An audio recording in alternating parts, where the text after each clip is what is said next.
আসসালামু আলাইকুম everyone, busy life in কুকিংয়ে আপনাদের সবাইকে অনেক অনেক স্বাগতম। আশা করি সবাই অনেক ভালো আছেন। আপনারা মাছের অনেক আইটেম খেয়ে থাকেন। আমি আজকে আপনাদের একটি ভিন্ন রকম মাছের আইটেম করে দেখাবো। সেটা হচ্ছে ধনিয়া পুঁটি। এই রেসিপিটা একদম সহজ ও অল্প উপকরণে তৈরি করা যায়। চলুন আমরা রেসিপিটা দেখে আসি। ধনিয়া পুঁটি করার জন্য আমি বড় বড় সাইজের 3টা পুঁটি মাছ নিয়েছি এবং নিয়েছি ধনেপাতা পেস্ট করে, পেঁয়াজ ও কাঁচামরিচ পেস্ট ও টমেটো পেস্ট। জাস্ট এই কয়টা উপকরণই আমাদের লাগবে। চলুন এবার আমরা মাছগুলা অল্প করে ভেজে নেব। মাছ ভাজার জন্য আমি প্রথমে হলুদ গুঁড়ো, মরিচ গুঁড়ো এবং ধনিয়া গুঁড়ো ও পরিমাণ মতো লবণ দিয়ে অল্প একটু পানি ছিটা দিয়ে ভালো করে মাছগুলোতে মশলা মেখে নেব, যেন মশলা এবং লবণ মাছের ভিতরে ঢুকে।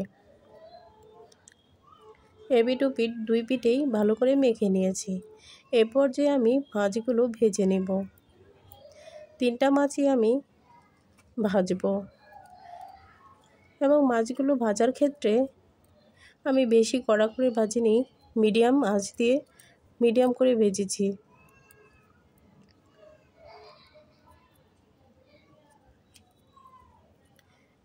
এপিঠ ওপিঠ 2 পিঠই ভালো করে ভেজে নেব।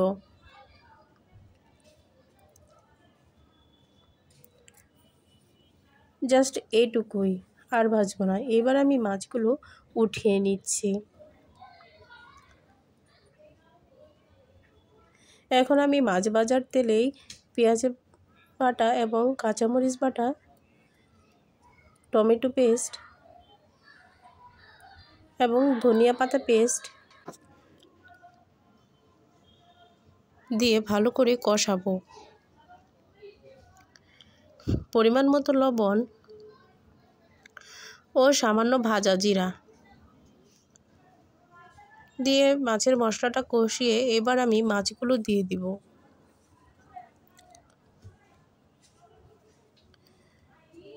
এখন মাছগুলো আমি ভালো করে উল্টাপাল্টা করে নিয়েছি। এরপর যে কয়েকটা কাঁচামরিচ ফালি দিয়েছি।